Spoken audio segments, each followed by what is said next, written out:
Welcome to the Cincy Postcast. I'm Kevin Wallace, and before we get started with today's episode, I get to tell you about our great friends over at Streetside Brewery.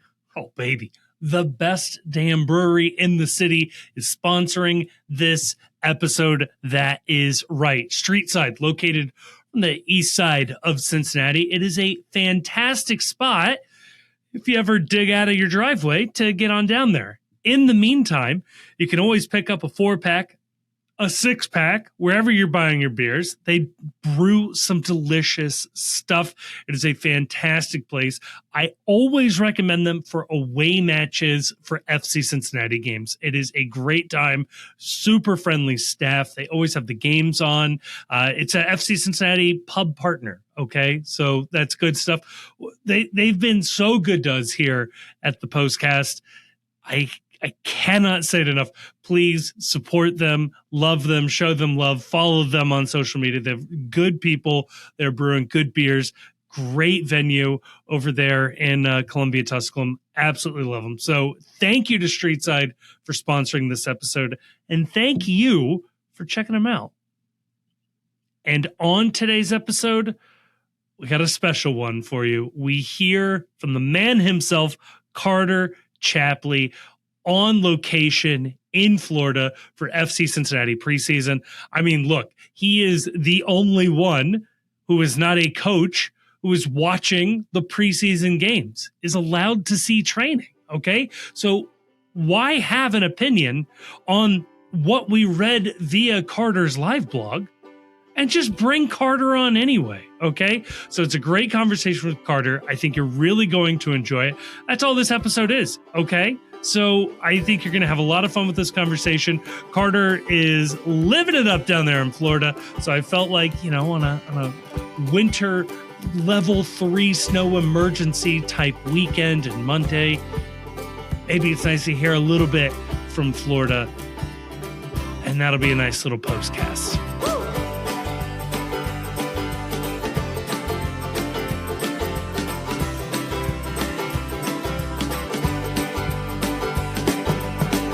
Joining me to talk about all of that and more, I'm joined by the Chief, joined by Grayson, but maybe most important of all, we're joined by the one and only Carter Chapley.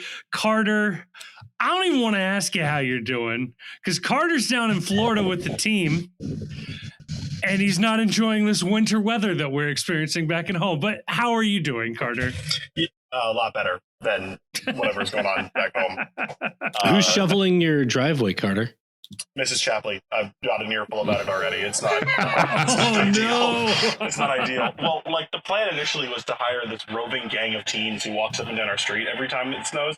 And I was like, oh yeah, just like on enough cash, just like hire them. And then they never showed up. And I think it's because it snowed too much and they never got like down far enough. So yeah, I got an earful about that. So I definitely have not.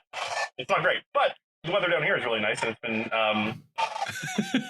it's a lot more fun to watch a big snowfall. Yeah, I assume you're not sending photos of the fact that you're sitting on a balcony right now overlooking the ocean to Correct. Mrs. Chapley as she deals with a driveway that needs to be shoveled under 1.5 foot of snow. Correct. What band is playing there? It's a well, right now I think they're doing a cover of All Star by Smash Mouth, but it's definitely not a band. I think it's just more like a guy with a drum machine than it is a band. Oh, okay. Hell yeah. Love that. Yeah, Love it. That's 16 floors down for me, and next to the surf style parking lot. So, Who in the team is most enthusiastic about this guy? the Which of band? the FC? Well, I assume the entire team is down there watching this concert. Who likes it the most? I didn't realize it was that loud. I couldn't tell you. I don't think any. Well, if it's Smash Mouth playing right now, which is Nick. I guess that's just the song they're playing. It has to be Nick, right? Like, Yeah, I hope agree. there's another name there. If it's that loud, I'm gonna head inside. I'm not gonna ruin this lovely podcast. No, that was just a Copyright strike for using Yeah, commercial right. music. no. We can't actually hear the music. No, you're good. You're good. I'm just aware music is happening in the background right now, which is great. Like it's what it does is it's just enough sound to make me realize that you're in you're in a much more fun place than I am right now. It's like every so often, like when somebody's got like, they call you on the phone and you can tell a lot more is happening where they're at than where you are. And you get that momentary, like, I mean, I'm not dressed, but I could go out and get a drink. That sounds like fun right now, except several thousand miles away, which is sad, or 1,000 miles away. Carter, are you watching A Night of the Seven Kingdoms? Not yet. Haven't started it. Not yet. Okay. Are you a Game of Thrones guy? Yeah. I assumed. Okay. Yeah. Because of like everything about me. You're from Canada. All you people are into the north. Right. Yeah. So what do you got? So for Oscars, picture, actor, actress, supporting. Picture. I mean, it's gonna be. Well, where do I start? Picture. So the big six, basically. Yeah. I think it's One Battle, PTA, Tiana Taylor. So like the three from One Battle. And she's supporting actress, to be clear. She's supporting actress. Yes. Yeah. I think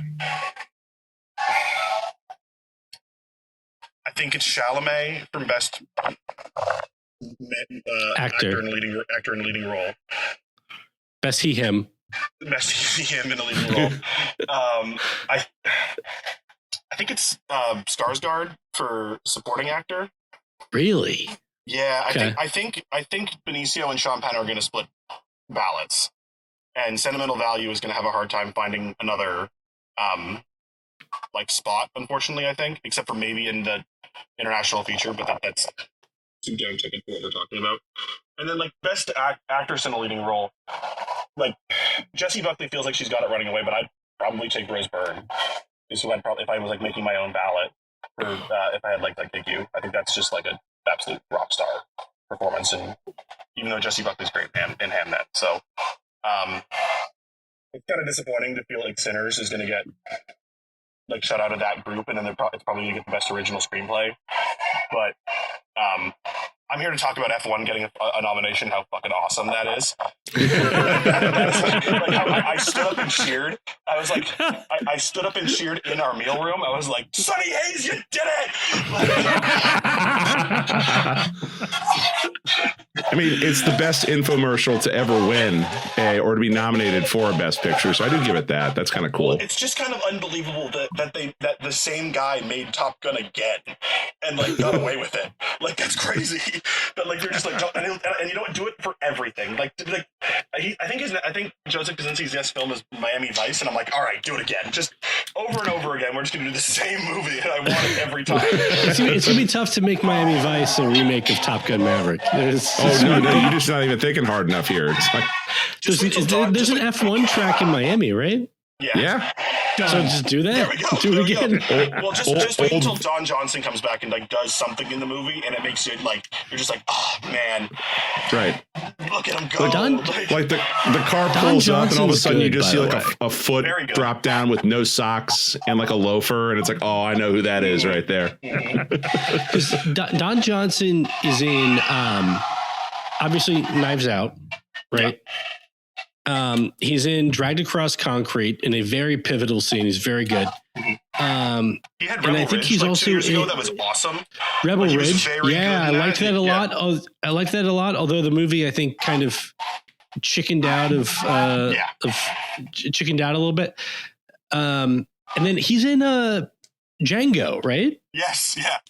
Yes. For like the sequence. Well, it's the first kind of plantation they go to, and then the whole clan sequence. But yes, yeah, he's in Django, and it's just like pops up. He's awesome. Yep. Damn. Yeah, gotta love that for Nash Bridges. So Carter, as an F1 fan, could I sell you on I'm an F1 the movie fan, to be clear. Not no, that's what I'm saying. That's what I'm saying. Yes. F1 the movie, Top Gun equals Days of Thunder F1 crossover. Come on. I feel like they were talking about a Days of Thunder sequel not too long ago, and it might have never made it through with. Carter, I have a question for you. Mm-hmm. Have you heard of a place called Kings Island? Of course. Many people noting. Are you aware that there used to be a Days of Thunder ride at Kings Island? I didn't know it was at Kings Island. I knew it was part of that like Paramount family. Yes. Is that what it was? Yeah. Because Canada's Wonderland also had the same it was a Tomb Raider ride at Kings Island. Yes. Was there a Top Gun at Top Gun There ride. was a Top Gun at Kings Island as well. The Days of Thunder was you sat in a chair and you watched a movie and it like moved. Oh, okay. Yeah. Yeah, like, like rumbled or shaking whatever. box, kind of ride. Top Gun was a roller coaster. Yes. Mm-hmm. Okay, I did not know. Is this Days of Thunder ride kind of like when you go to see like Avatar, Fire and Ash, and 5DX, where it's like blowing like stuff at you and like the chairs are shaking and. Yes. Yes. Okay. Yes. Yeah. Okay. Yeah. Which I'm excited that Avatar. I'm excited that Avatar made enough movie that like the next one it'll be in 60 where they launch you into space to watch the movie. I think that'll be great for society. It'll be in like one of those planes that like dips down fast enough that it creates a zero G. Zero G, and, like, yeah. That's when the movie starts playing in the 7th. So you have to watch it in like TikTok algorithms to like watch the 5.5 hour. I haven't seen Fire and Ash yet. You see Way of Water? I love Way of Water. You saw Fire. You'll like Fire and Ash. You saw it. Grayson, huge Avatar fan, and do not let him fool you. I really liked it. I saw Fire and Ash like 3 times because I think it's crazy. I think it's crazy that they invented like an entire like industry of space whaling and just showed you over the course of like 45 minutes how they do it.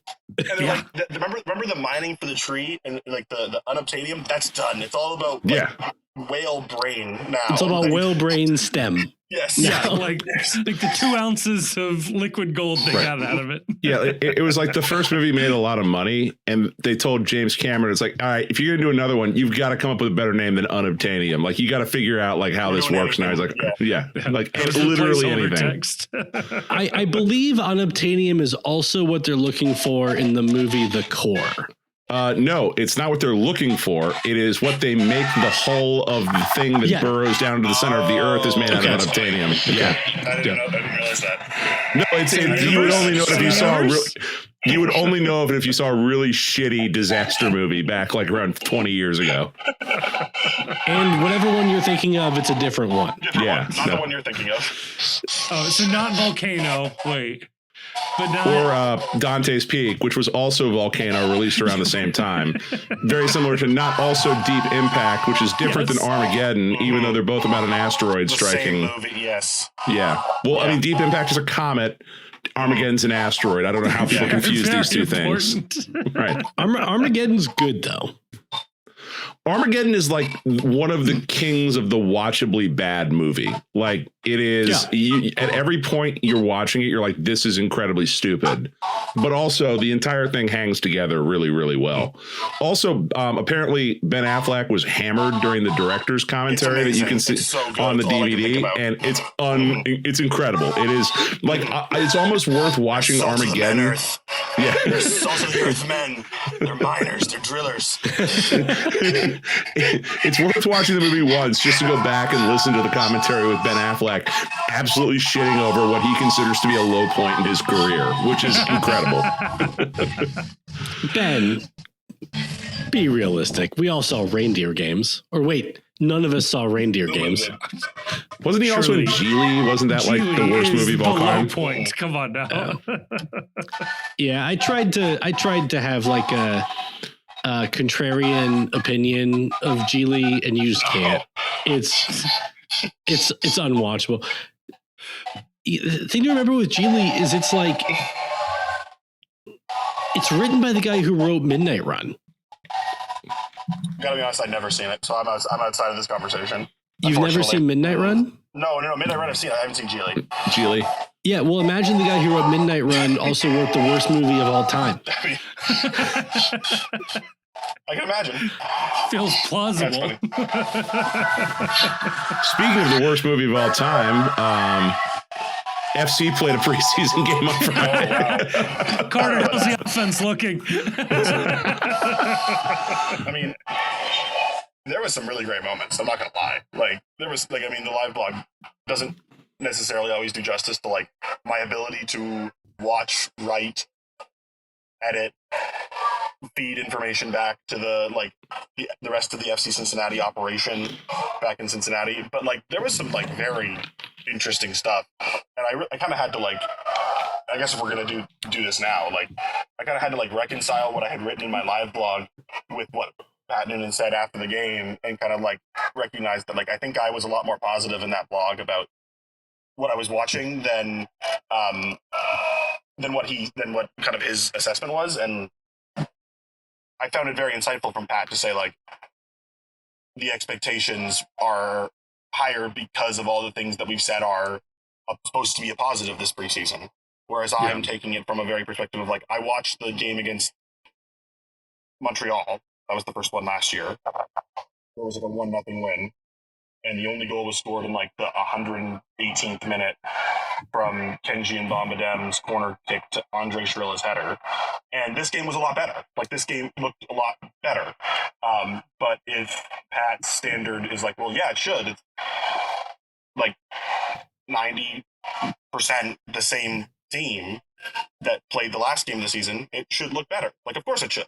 And I didn't bring that kind of perspective to the blog. And so I felt like it was definitely, I guess if we're looking for a positive and it's like, well, you're starting from the same place you ended last season and you didn't regress. Well, I guess that's good, but this team clearly also has higher expectations for itself than that. And so it's understandable that some of the stuff that Pat even talked about, he didn't like. So the first game is always kind of like a litmus test for like, well, what does that mean? Like, what like, okay, so one game happened. Well, what does the next game look like? And then you kind of reframe your reference point. So I'm excited to see what happens on Wednesday against Houston. So when you say that, because I think the most important thing most people are looking forward to right now is just sort of like what looks different from 2025 to 2026. And I understand game one, match one, the first time out is always going to look a little rougher than anyone anticipates because most of these guys they've only been back training together for about a week and a half at this point when you factor in medicals and travel and all that. To you who watch this team regularly, what was it in this first game that was like, oh, that seems like it's a little different than I remember it when we ended the 2025 season? I think there was a more incisiveness in both a effort to transition, but then also on restarts from their own end. And it wasn't all the time. It wasn't, like 51 minutes of just like straight direct football, like over the top, like straight down the middle football. But it was a lot more like, I think one play that stood out to me, which led to a chance that I'm remembering correctly, Ayub Jabari got saved. It was a save on an Ayub Jabari shot where it was like ball goes out, Roman kicks it up to Miles, and Miles pings it to Obi, and Obi splits, like bypasses Evander and sends Jabari up past the back line, for example. And it just happened faster than like it was happening before. And I think that was something that was like, that was an example of what I was seeing, and it didn't always work. It didn't always the connections didn't always like happen. But you could see there was an effort more, I think, to when a moment presented itself. And maybe not even a moment, but like just like from base to go faster and to push up the middle of the field in that way. And then there was a lot of stuff with, like, I think Pat said in his presser yesterday, had trouble beating the press, and that wasn't untrue, but it was true. There was some problems with that, but it was a lot of stuff where like you could see guys in positions where, who were in position weren't moving with the ball and weren't moving with the team. And it was like, that's the kind of like first game rust, I guess you'll call it, like first game stuff that you're working on, where it's like that happened a lot, and it definitely slowed the game down in a way that like, oh, if they were able to kind of like play together more as a team, they might have been able to do this more often. And so looking back on it, I can see now that like, oh yeah, like you can see where there are a lot of those moments where like the middle, let's say 30 minutes of the first 45 don't look as good. And in the moment, it didn't feel like that, but I definitely now, having thought it, like, you take in the information, like again, I'm sitting like at the corner flag on, like, I was on FCC's net end, typing, watching, publishing, trying to do it all. And so I'm not seeing 100% of the game like you kind of normally would. And so you kind of have to reframe by based on like the information that's kind of like, well, what are they looking for? Because really none of it matters. Like, if I don't know what they're trying to do, it's hard to say. So that's a long-winded answer, typical for me. But I hope that said something. No. That is good. And I'm glad you brought up the preseason last year, because I am curious, like, thinking back to where this team was starting preseason last year, a lot of the key pieces at the end of the year were not there. There was a lot of ambiguity about who was going to be the star of the team, the sort of focal point of the attack on this team. Yeah, how different do the vibes around camp feel this year, where if you told me that this is the team to end the season, I'd believe you. Like that, there will probably be some changes, but that makes sense. Whereas last year, it definitely felt unsettled. How does the vibe feel this year versus last year at this point? Well, I think the vibe feels, certainly better. It's hard not to. Just all the things you said there. It's a more collected group. It's a group with more understanding of each other. I think what really stood out to me is like watching the first week of training in Cincinnati, and then transitioning to the first week of training here, and just see how it felt like far ahead they were than a year ago. The things that they might not have been able to address or get started onto, things that they were able to, and this was evident like in Cincy last week, just the fact that we were able to be on grass, which is, funny to think about right now, but like they 2 weeks ago were like not so much training on grass, and it was kind of like mild at that point. But like, I think just the way they didn't have to kind of completely start fresh, it almost felt like, or wait for somebody to show up, or wait for somebody to start having the implementations of stuff, and kind of like, and doing it like that. So it feels like a better vibe. I do think, I think Chris Albright, when he spoke at the beginning of the year, he said something interesting that like, we'll find a lot of answers from this preseason.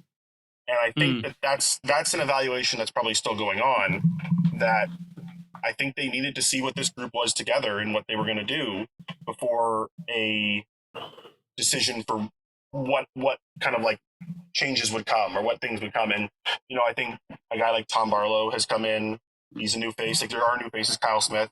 Tom Barlow has really he played really well, I thought, on Friday, and has really made an impression in terms of like, this is one of those things that like, I never know how actually valuable it is, but like, when it comes to like physical tests and training, he leads the pack. And that's pretty impressive to have a guy come in like ready to go like that. Does that translate to anything in a regular season? Like, who's to say? I don't know, but like, it certainly shows that like there are positives, and it feels like there is a certain. I don't have to hedge around it. Like Pat said it in his presser, and Pat said it multiple times. Like, this is the best start to a preseason they've had. Like, said it pretty clearly, and I think that's pretty evident down here. So looking at the roster as it stands right now, the overwhelming sense that most of us have, I think, that are from the outside looking in, is that the starting lineup for this team is mostly set, and that we're really just sort of figuring out the best system to play.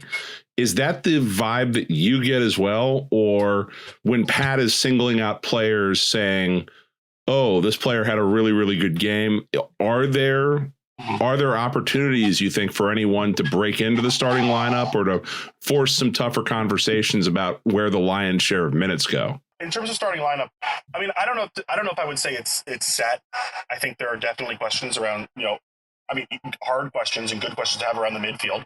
If they're going to play in the same formation they did last year, who would be the two between, there's four very good guys who have typically played that double pivot. So that's certainly a question. I do think, kind of in line with what Chris said and kind of the stuff that Pat has talked about, and kind of gaining answers. He typically likes to talk about preseason provides you answers, is that there are like questions up for like spots, questions, roles, minutes, what your role with the team is up for grabs. I don't think that's set in stone. I think there are definitely places where it's fairly set, but lots of other places where you can find the team will either find an answer internally or realize there isn't an answer internally or realize the answer internally is different than the answer it's looked in the past. I don't think it's, I guess it depends on what your definition of mostly set would be, because I do think there are, like, when you look up and down this roster and you go, like Kevin Denke, Evander, Miles Robinson, you have a pretty good sense of what those three look like in this roster. But from there, I think there's definitely opportunities for others to redefine themselves and provide, whether it's, okay, we're going to, I don't want to like speculate too much, but like I think that's definitely still on the table. Yeah. To not beat around the bush like Chief was doing, Pat Noonan called out Evan Loro is having an incredible match. We've heard tales of this incredible save. He calls him out specifically. Is Evan pushing for starter this year? Is that what I'm hearing? Am I reading between the lines here? I mean, yeah, I think so. And I don't think that's anything that he wouldn't tell you himself or has told. I mean, you guys, when you talk to him, is like he has said he goes into every week thinking he's starting. Like, and it's being a keeper is really tough because there's only one guy and run of play is hard and getting opportunities is hard. And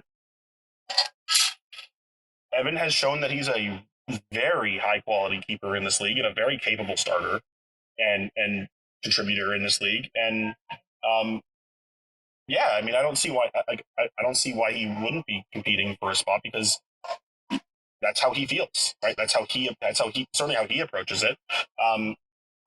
And I think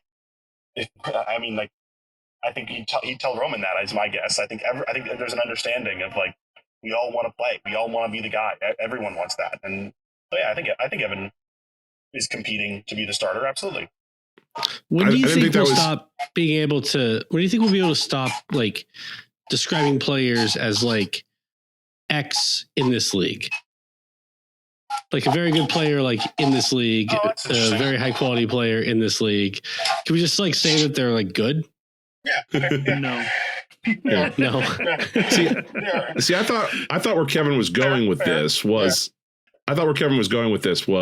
another player that got singled out by Pat Noonan. For that.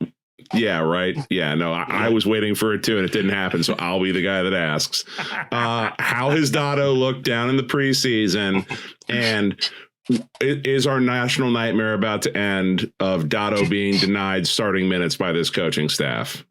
I'm not saying this for me. I'm saying this for other people that listen to this show. Right.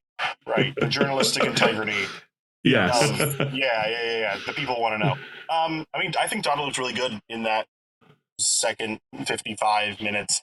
I think one of the critiques Pat gave in his press conference Friday, was that there was a lack of creativity. And I think Dotto was probably the creativity in that.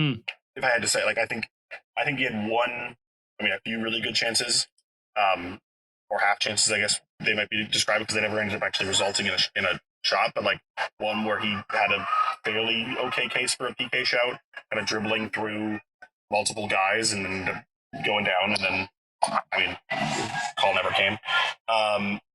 Whether it should have or not is, but, like, he put himself in a position to, like, be in a good position. Yeah, I mean, I think Dotto is in the same way as a lot of people on this team are competing to prove that it's worth having him on the field, that he is the best choice out there. It's game one. Right. I don't know. I don't really know what the next step will come, and that's okay. I think we'll find more, and I think Dotto's career progression has been upward in terms of minutes year over year.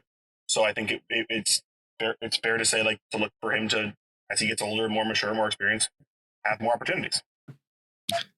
Also in the game, there was a trialist, and I'm not going to ask you, obviously, we don't know who the trialist was, and it's very open. And so, I mean, that's like a very like general question of, do you think did you see anything? You don't have to describe what, but did you see anything from the trial list that you thought was promising, and do you think the guy has a chance to make it the team?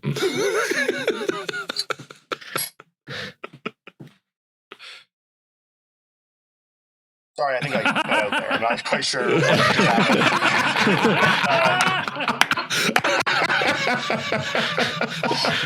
I don't know, guys. Are you there? Are you there, guys? Sorry, I think Grayson. Prank caller. Let me ask a different question. Trial list comes last alphabetically. Okay, that makes sense. Right, in the friendly, how was the left wing back play generally? Well, again, the lineup was published alphabetically, so I really couldn't say who was playing left wing back. No, but just he didn't say who. He didn't ask just who. the position. I don't. Well, on the left side of the field, there were players on the left side of the field. I believe Ayub Lahar played on the left side of the field. He was an interesting player to see for the first time because it's like visually, it's like, is Miles Robinson back on the field? that kind of is like confusing when you didn't see the change happen right away and the lineups didn't quite like make sense. We don't really get to see these preseason games, obviously. Are there actually refs on the field that are actually issuing calls, or is it more like the players calling their own fouls and doing it more like that? Because I didn't see a lot of calls being made in the or see like no one gets red cards in these games, right? Like it's still. There have definitely been red cards in preseason games. I've definitely seen red cards in preseason games, and then the period that they're playing ends, and then another 11 comes on, and like nothing ever happens. But I have definitely seen red cards in preseason games. One card was handed out in this game. Ayub Lahar got a yellow card. There are definitely reps, and they're definitely like I think fairly certain it's PRO reps who are out there also doing their preseason kind of. And do the players still mob? Do the players still mob the ref to try and get calls in a preseason game? Because 100%. It is like there is I kind of appreciated it because it's like I just don't have that competitiveness in me anymore, or maybe I never did.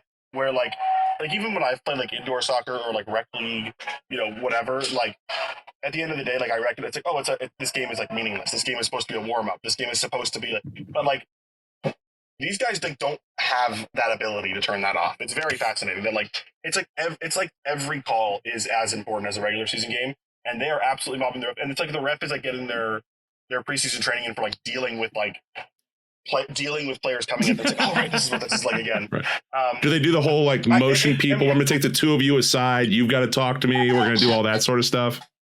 I have seen that before. Typically, this is more of like chill it. Like this is like let's move on. Like let's go. But I definitely have seen that kind of stuff before. It is sometimes like there was a couple of sequences. I want to say right after the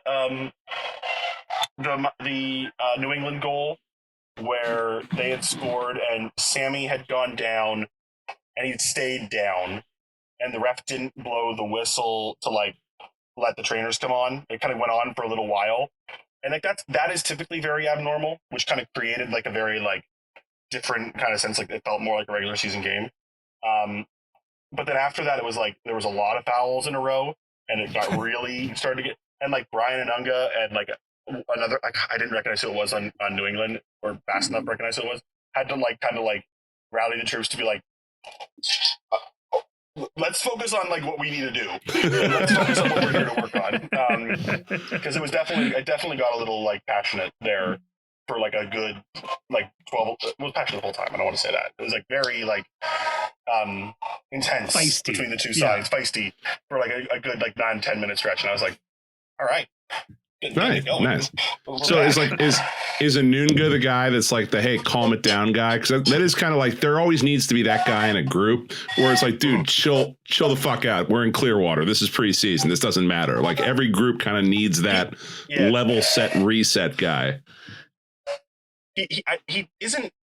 I don't know if he's always that guy, but in this group, he definitely was that. Like a little bit more veteran, a little bit more experienced presence in the mix, and a guy who's been on the team longer than some of the other guys who had been also veterans on the team and just still kind of finding their way. Yeah, maybe they should chill a little bit in the preseason instead of treating it like a regular season game. Maybe treat it like a playoff game. You know what? You can't make that joke to Carter. Cutting so much out of this episode. Carter, I'm thinking back, probably the highlight of the live blog was before the match. Yeah. You were viciously attacked by a rogue sprinkler. Could you maybe provide some context around what happened, and are we blaming the New England Revolution for this? Well, so it was. I mean, they always watered the field pregame, and that is really typical. But like, who is they? Well, so in this case, it would be IMG Academy, so I believe it would be IMG Academy and not the New England Revolution. Though this was technically an away game for FC Cincinnati, so I guess if you wanted to go like the transitive property is, this was New England's hosting facility. Though IMG Academy is the owner operator of the facility, so I'm not quite sure where the liability lies. I'll leave that to the expert legal minds of this great city. And the sprinkler just pops on, and in a lot of cases, they're always kind of trained to be directly facing the field. Right. In this case, that was not so, and so it's kind of like, I don't know, probably like 8 or 9 feet just like popped up and sprayed directly at me.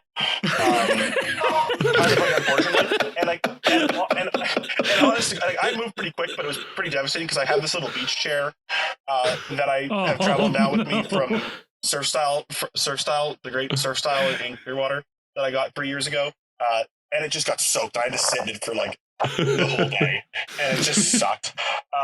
But like, I honestly really thought when I had to type that little like relocating from my phone because my laptop had like crashed out temporarily with the water, and I was like, oh, like this live blog is like done. Like I can't do it. Like it's over. I'm gonna have to like call IT, and then it kind of like dried it out, and like it got back to working pretty quick. I felt very lucky, but for a very serious brief moment, I was like, this is done. Like I've come down here not with one thing in mind, but certainly one very large responsibility in mind of like communicating this match to all of FC Cincinnati, and it's.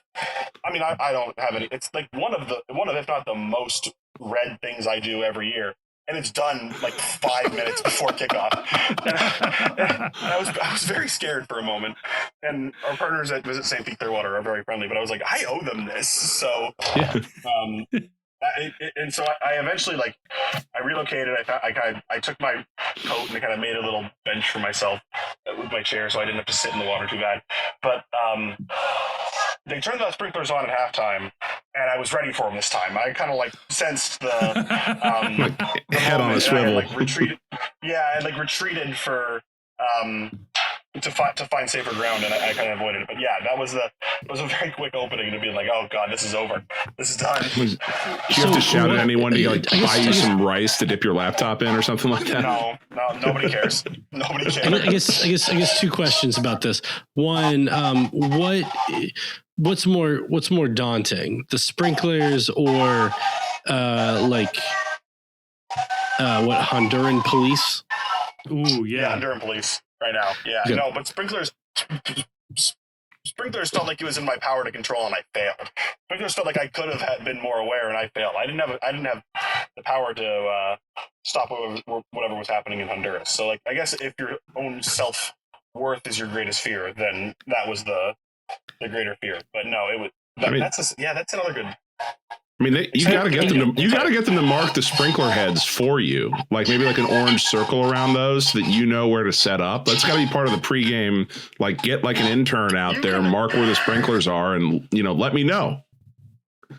You can oftentimes see them on the ones that aren't on the field. Like they're less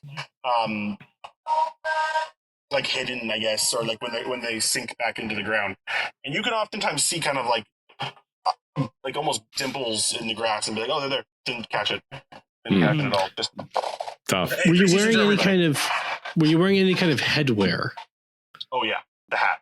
You were wearing the hat? I was wearing the hat. Okay. Yeah. It's a very important detail. I was always prepared for that. I had that. And you know what's it's great. I'm going to say this on the record. I want this on the record. Is that I was the only one from our content staff who wore appropriate headwear, and I'm the only one who hasn't been sunburned. So nice. I am very prepared for those kinds of moments. Do you guys know about sunscreen? I do. That's for sure. You can actually. You know what I'll say? I think we just put out on the FC Cincinnati social media accounts the match highlights and stuff like that this afternoon. But if you go to the New England Revolution's Instagram story highlights of this game, you can see the hat. The hat is prominently featured later in the last half of the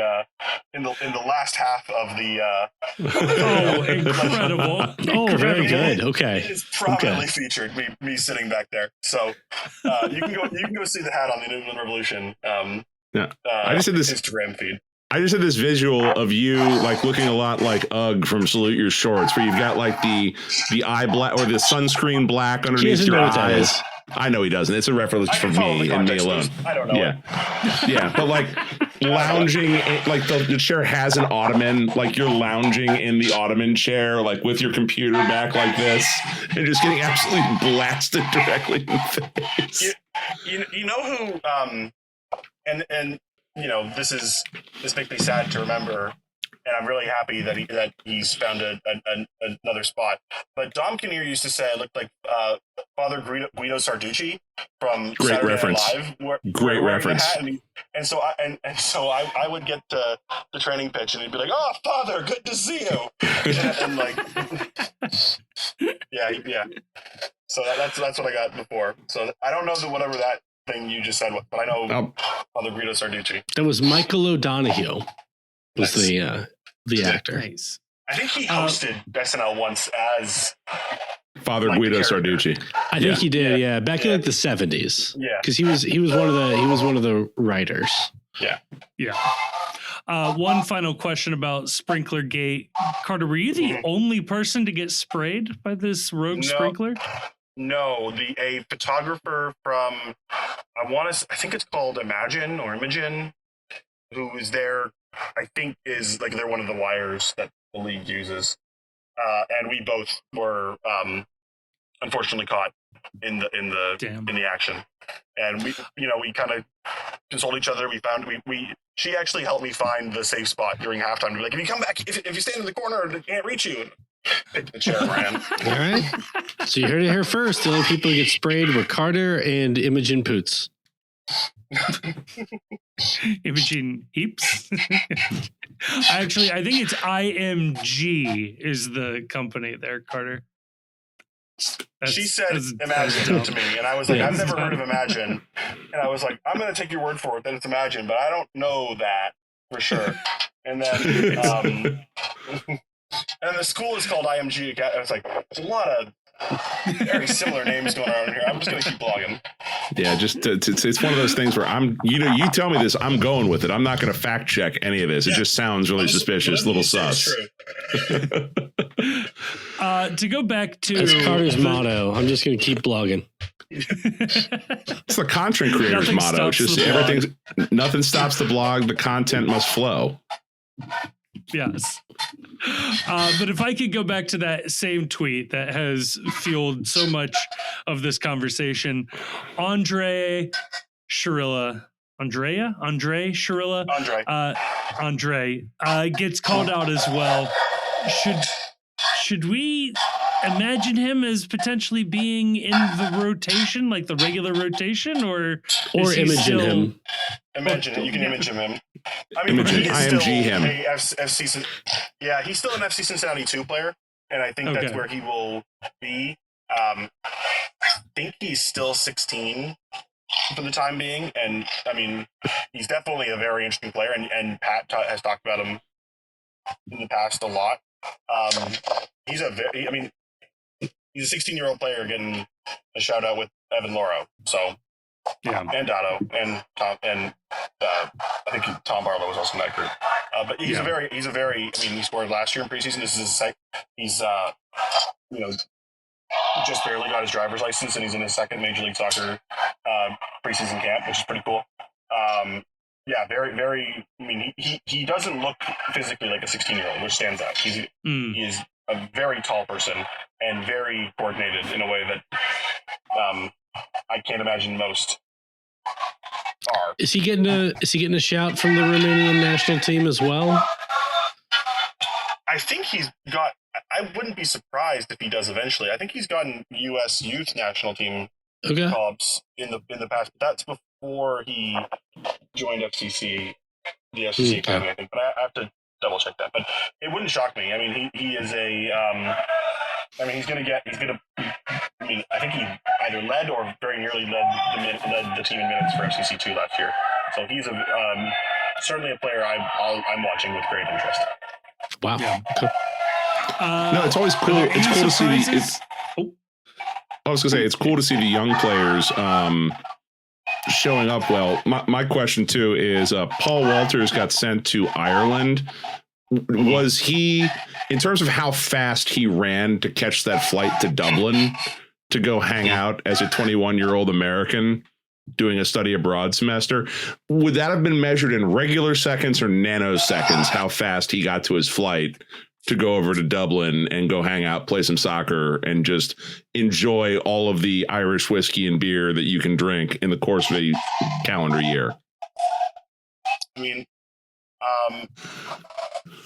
he did the fastest man to complete Kessel Run, so to speak. I think that I spoke with him a little bit after it was kind of announced, and he had talked about he was really excited about the opportunity to go over there and compete for a starting job and like prove himself as being like a starter and getting those minutes in a different environment.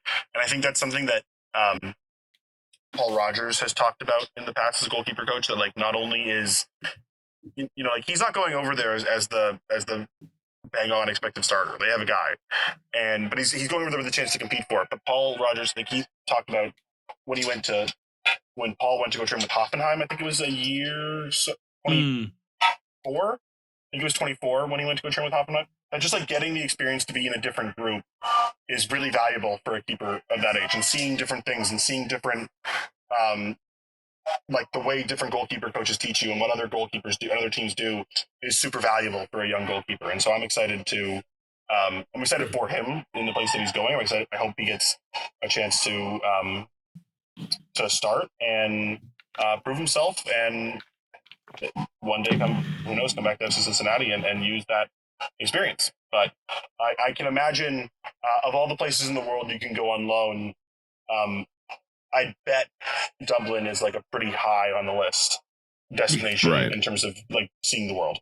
What are his, how does he rank the Sally Rooney novels?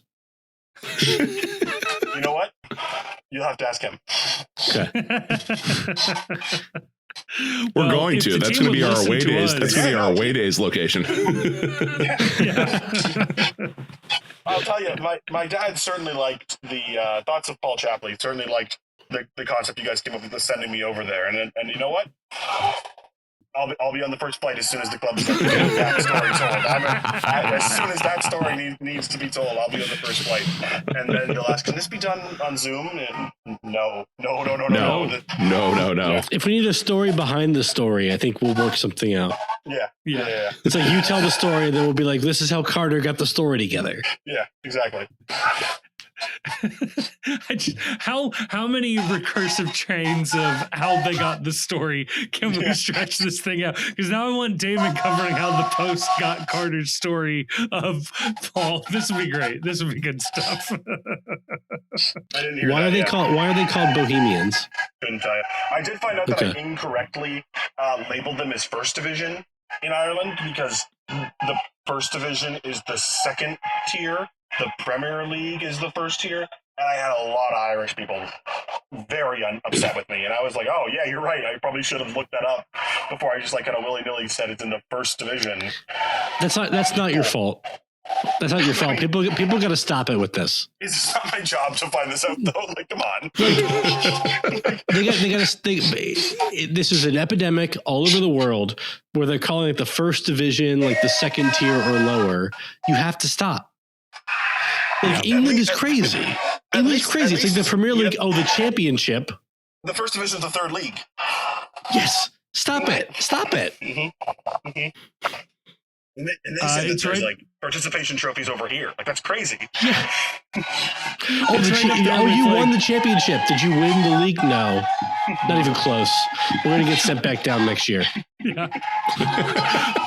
But it's up there with like every single like men's amateur league is the whatever Premier League. It's the Great Lakes Premier League. It's the, the Great Plains Premier League. Like, maybe we don't call it the Premier League of whatever this is.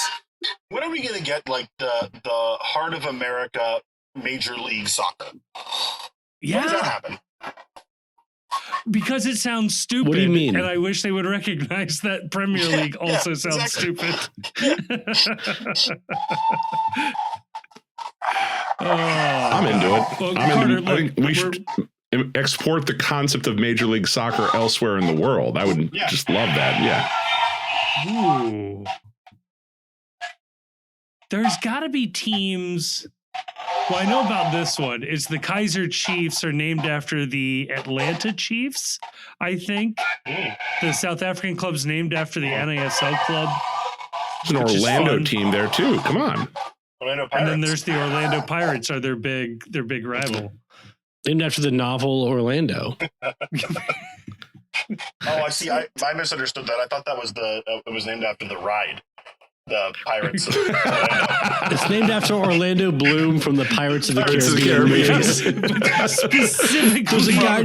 There's a guy named Orlando in movies about pirates. Orlando Pirates. Yes. Orlando Pirates.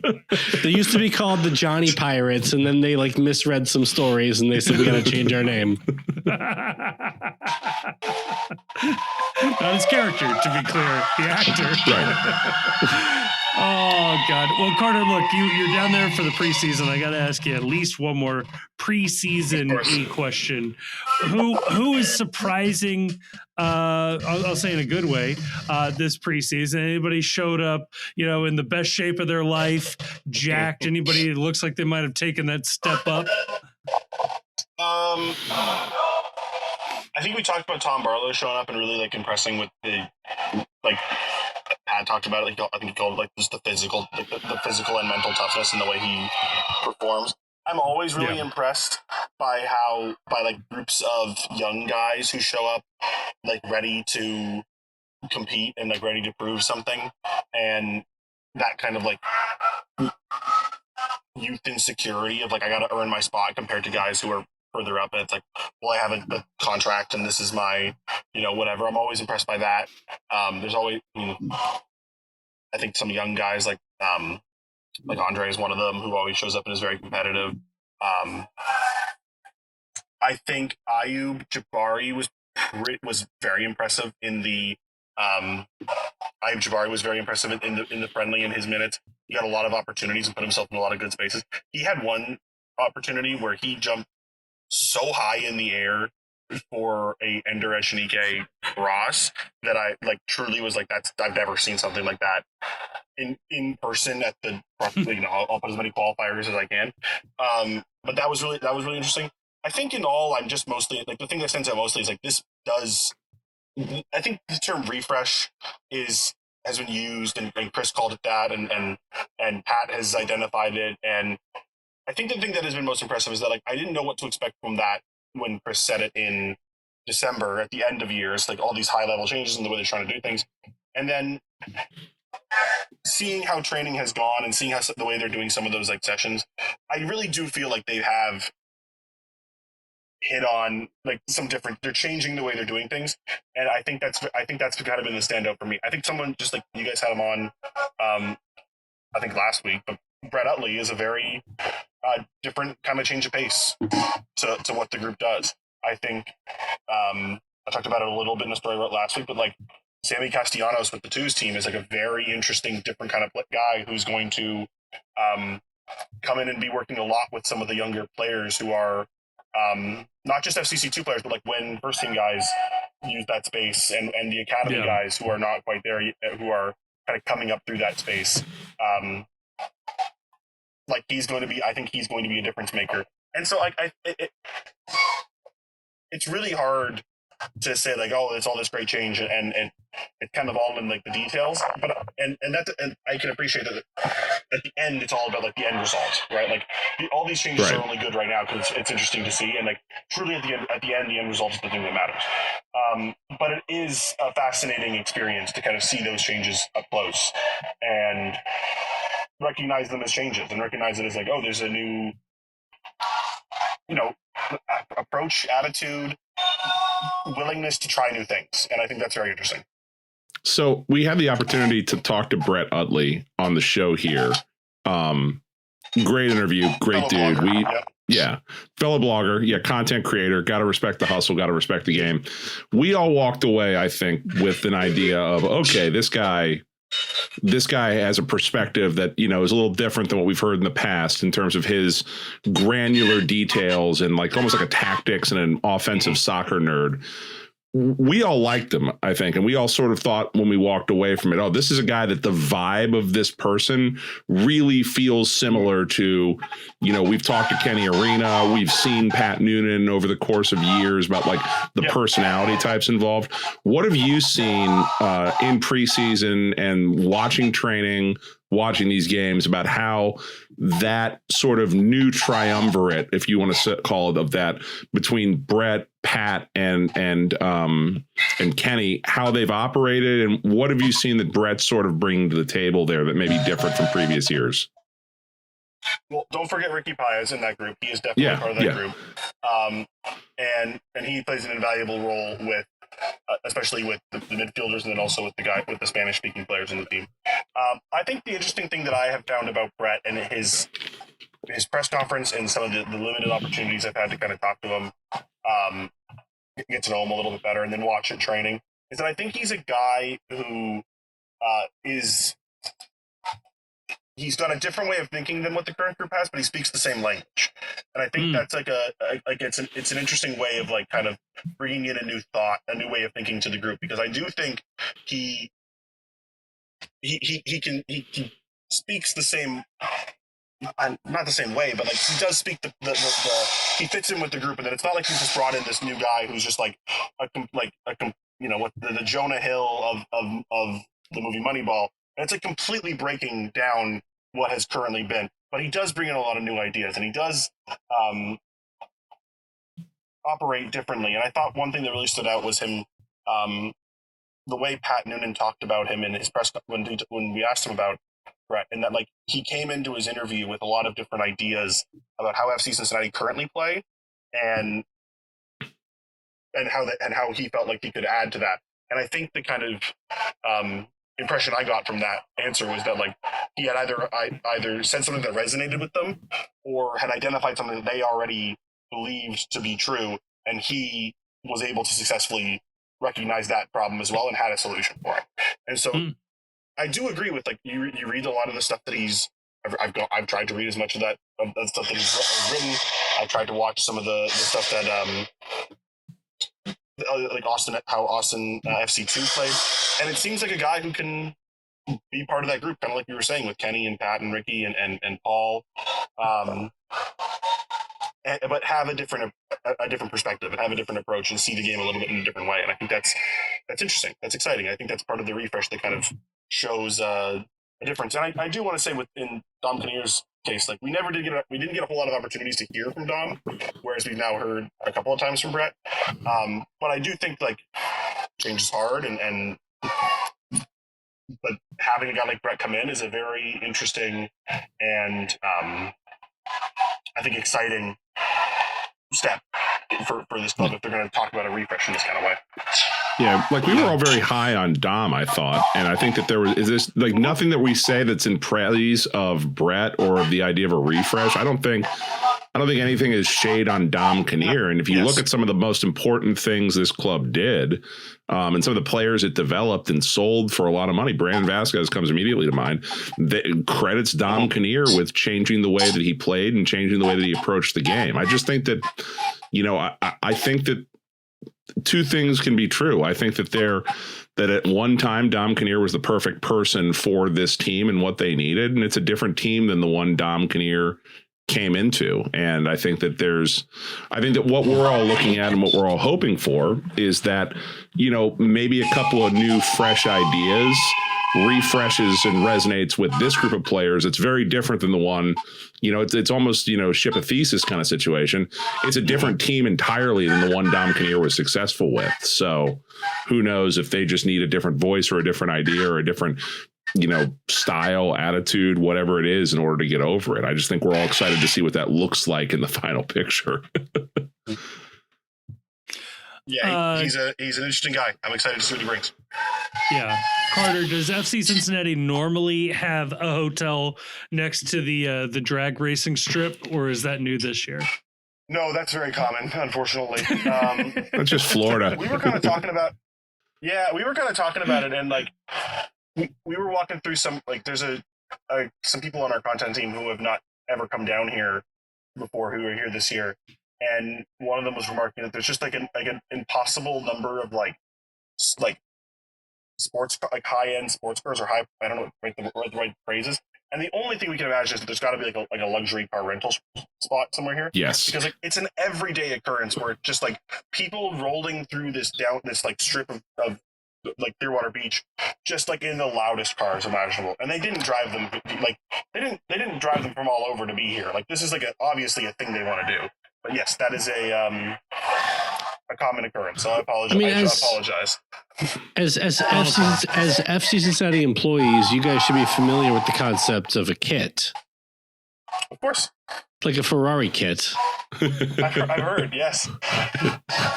So, on the concept, on the idea of cars, one of the big stories every year is that the players all get assigned into various van groups or driving groups or whatever.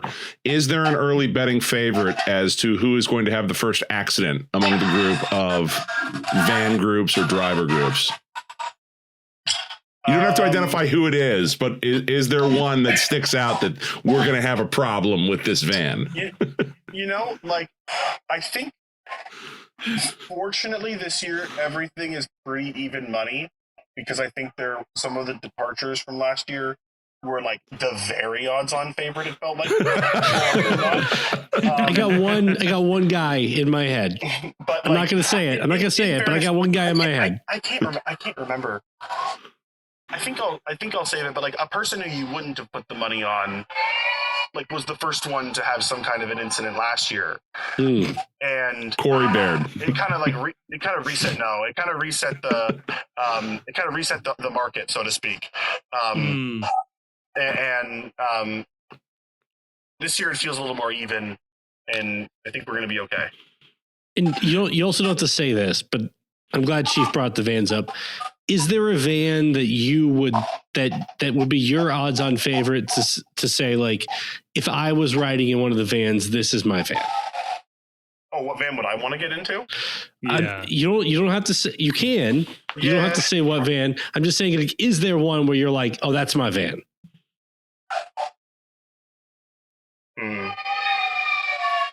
I'm not going to say, but I think the answer might be yeah.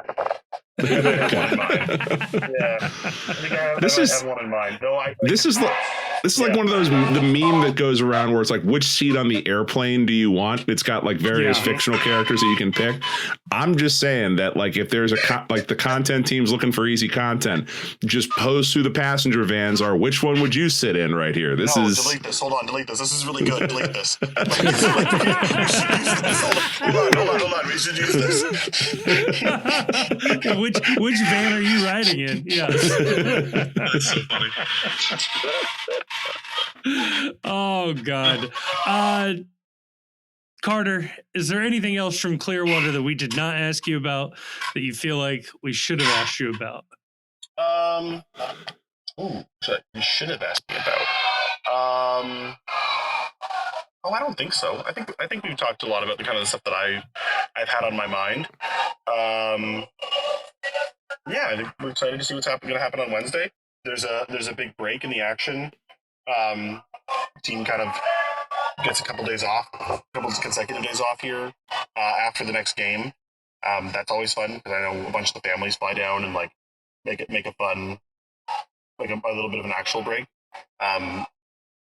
Including Mrs. Chapley, if the flights can get out of Cincinnati, that'd be ideal.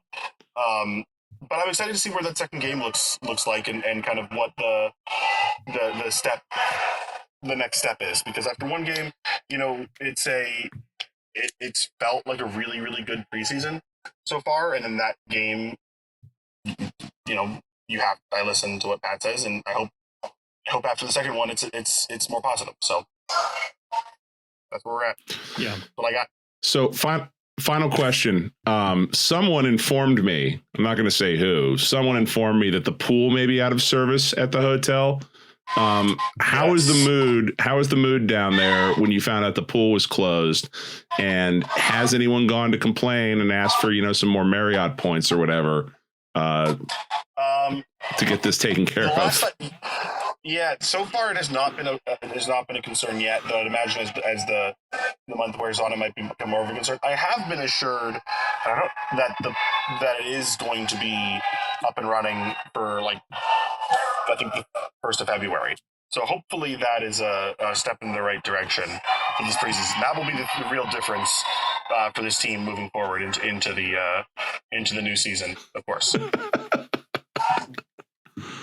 I like it. Focus on the important details. Mm-hmm. Yes. They added a third Peloton to the gym. That was very valuable. What else? Did the coffee machine arrive? Did that come in one piece? Because I know there was problems with that in the past as well. Coffee machine arrived. I know Nick Hagelin was on Grayson's kind of turf in some of his famed preseason content. So the coffee machine has arrived and is very exciting. I will say on a very somewhat serious note, last year when we were here in Clearwater, they were still kind of recovering from the hurricanes that were happening. It's really nice to see coming down here this year that the town has really rebounded, and there's a lot of it seems like it has. And it's just a very notably different kind of place, and that kind of makes it, I think, a little more nice to be around. So nice on that front. So very good for the town of St. Pete, Clearwater, and our partners there for the live vlogs.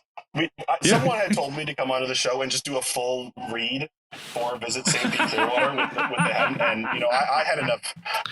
Who told you to do that? Courage and respect to not give a free ad on your show. So I will say that much like the America's most popular beaches and the 35 miles of white sand beach here in Clearwater, Florida, we're going to leave here with a sunny outlook instead of one that's down in the dumps and trying to give away free stuff.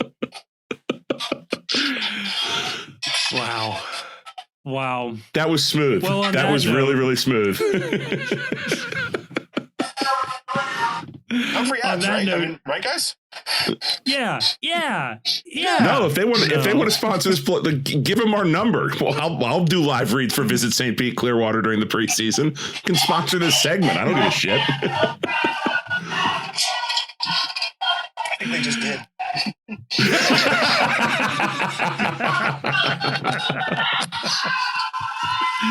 Oh God, Chief, you gotta end this episode before more ads show up. Yeah, fuck Columbus.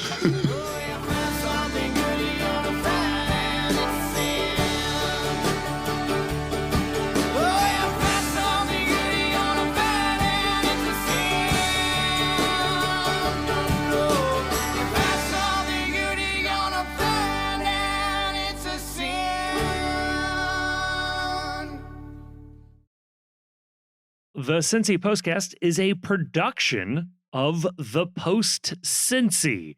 You can check us out online at thepostcincy.com. You can also follow us on Twitter and Blue Sky, Facebook, and Instagram. Twitter and Blue Sky, though, you'll find we're a little more active than the other places. We're also on YouTube, where you can listen to this episode if you aren't listening to it already. We are also putting up video content semi-regularly, including the Away Days series. We want to give a huge thank you to Jim Trace and the Makers for providing the music for this episode. They are a lovely band, and you can find more information out about them in the description of this episode. And if you happen to enjoy what you just heard, can I please ask that you like us, that you rate us on whatever app you're listening to, and maybe more importantly than all of that, share this episode with a friend. When it comes up at work, you're talking about FC Cincinnati, I say, hey, I listened to an FC Cincinnati podcast. I think you guys will like it. It would really, really help us out. Nothing helps a podcast travel more than a good recommendation from a friend, family member. That would be awesome. When it comes to the sorting algorithms that control our lives, a 5-star review would be much appreciated. Also, leaving a sort of written review weirdly does more than that. That's how the algorithms work. So maybe say a nice or a mean thing, whatever. Just as long as you give us 5 stars, that'll really, really, really help us out. And if you are looking for more MLS content, check out our other podcast, The World's Gam. Again, a link will be in the description of this episode. That is where we touch on league-wide storylines and news, and we talk about other games and a couple other teams in there as well. I think you will enjoy it if you are just dipping your toes into Major League Soccer. A huge thank you to all of our sponsors. A even bigger thank you to all of our patrons over at Patreon. But maybe most importantly, thank you for listening to this episode.